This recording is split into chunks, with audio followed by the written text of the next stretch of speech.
Bonjour à tous, ravi de vous retrouver pour une nouvelle promenade sur les chemins de l'essentiel.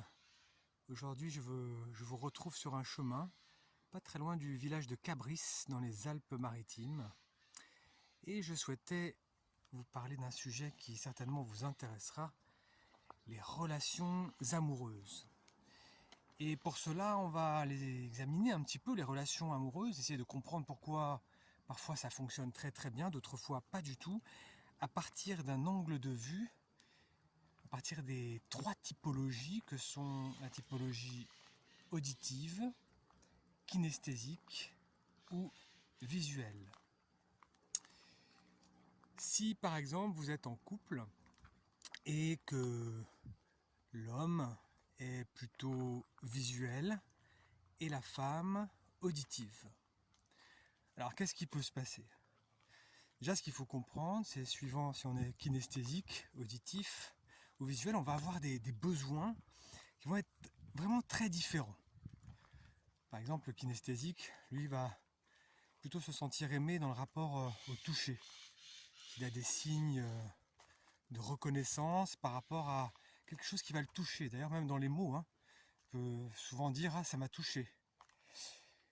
En ce qui concerne le visuel, on est plus dans un rapport, on va dire, à des choses concrètes, c'est-à-dire un petit cadeau qui va être offert, un petit voyage, une petite fleur, etc., etc. Et en ce qui concerne l'auditif, lui, il va aimer recevoir des signes de reconnaissance verbale, des mots d'attention qui vont le nourrir à cet endroit-là. Le but, c'est pas de faire un cours théorique sur ces trois typologies, parce que sinon on n'aurait pas le temps en quelques minutes, mais vous permettre de comprendre un petit peu, peut-être dans vos relations, qu'est-ce qui fait que des fois ça fonctionne et parfois ça ne fonctionne pas.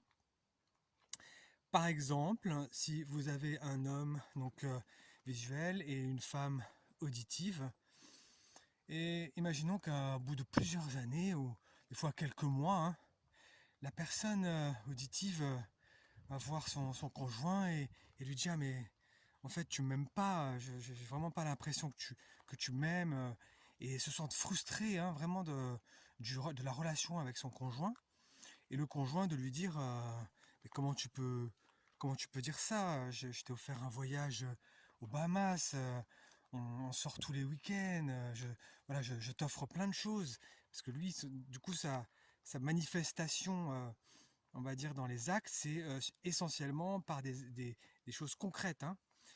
Et la femme de lui répondre oui, mais tu ne me dis jamais que tu m'aimes.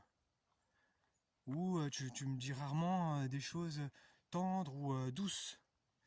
Et donc là, vous avez un premier élément de réponse, c'est-à-dire que l'homme visuel, lui, est persuadé qu'en manifestant, disons en posant des actes au quotidien, en faisant des cadeaux, vraiment quelqu'un qui peut être très généreux, il est persuadé, c'est sa manière à lui d'aimer. Tandis que la femme auditive, elle, ce qu'elle a envie, c'est surtout on va dire sa priorité, c'est vraiment d'entendre les choses, d'entendre qu'elle aime. C'est ça qui va la rassurer. Et donc là, on peut déjà avoir des premiers signes de déséquilibre qui vont apparaître si les deux ne se remettent pas en question et sur justement leurs valeurs personnelles et leurs besoins personnels. On peut avoir aussi d'autres situations dans un couple où, par exemple, l'homme serait kinesthésique et la femme auditive. Pareil, au bout d'un certain temps, l'homme kinesthésique peut ne pas se sentir aimé. Il a l'impression qu'il n'est pas aimé par sa conjointe, qui pourtant, en tant que femme auditive, lui dit des choses, lui dit des mots doux, etc. Mais lui ne se sent pas aimé, donc il peut le dire aussi à un moment donné. Ça peut créer des tensions, tout ça, c'est des mécanismes inconscients. Et donc, quand il dit à sa femme ou sa partenaire, voilà, tu m'aimes pas, et c'est la femme de lui répondre, mais je suis tout le temps en train de te dire que je t'aime, que je tiens à toi, et lui peut-être de dire, oui, mais tu me touches jamais. Oui, il n'y a pas de relation physique où il se sent pas assez touché. Là encore, donc des signes de déséquilibre de dissonance, on pourrait dire, au sein du couple peuvent apparaître et générer des tensions. Donc ce qui va être important dans nos vies, c'est d'identifier. Est-ce que je me sens aimé davantage si j'entends vraiment des mots doux, des mots d'amour, des mots tendres? C'est peut-être de ça dont j'ai le plus besoin dans la relation. À ce moment-là, je peux me poser la question, est-ce que finalement je ne suis pas un peu plus auditif que visuel ou kinesthésique?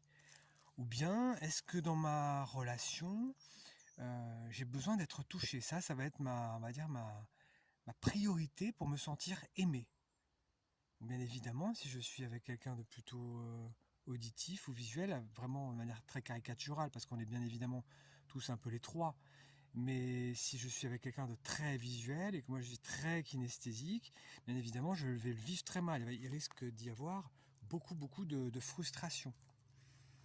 Ou bien suis-je plutôt visuel? J'aime bien qu'on me fasse des cadeaux. C'est ma manière à moi de me sentir aimé, les petites attentions concrètes du quotidien qui vont me faire ressentir comme aimé par l'autre. Et ce qu'on peut voir également, c'est que aussi la typologie prédominante chez nous va être utilisée pour donner des signes d'amour à l'autre. Donc si je suis kinesthésique, je vais me sentir aimé parce que je suis touché, et je vais davantage aimer l'autre en le touchant, peut-être plus qu'en lui disant des mots doux ou en lui offrant des choses. C'est ma manière à moi de donner. Si je suis plus visuel, souvent les personnes visuelles aiment beaucoup recevoir chez elles. Elles mettent vraiment, comment on peut dire, tout en œuvre, voilà, pour que leur compagnon ou leur compagne reçoivent des présents, des cadeaux, et se sentent vraiment presque émerveillés au niveau visuel. C'est leur manière d'être généreuse. Et au niveau auditif, ces personnes vont donner aussi beaucoup d'amour aux autres par des mots, des paroles douces, bienveillantes, et qui vont permettre à l'autre, en tout cas quand l'autre est également auditif, de se sentir aimé.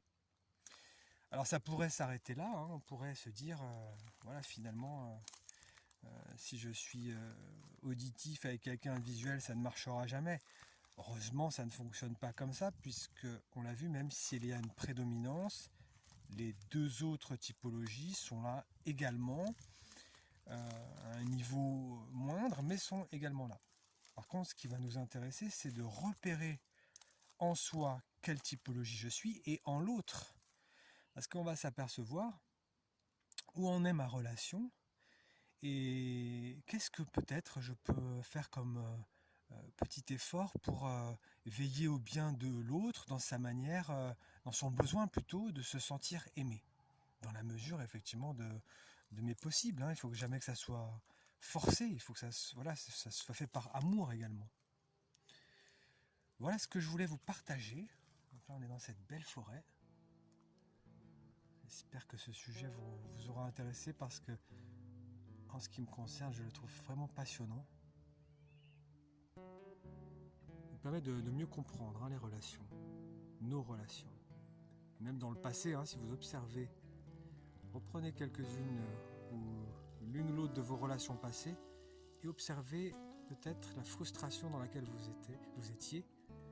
Et si cette frustration finalement ne dépend pas d'une typologie tellement différente de la vôtre que ça ne pouvait pas fonctionner.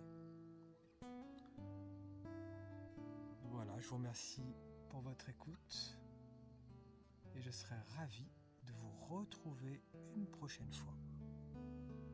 Belle fin de journée à vous.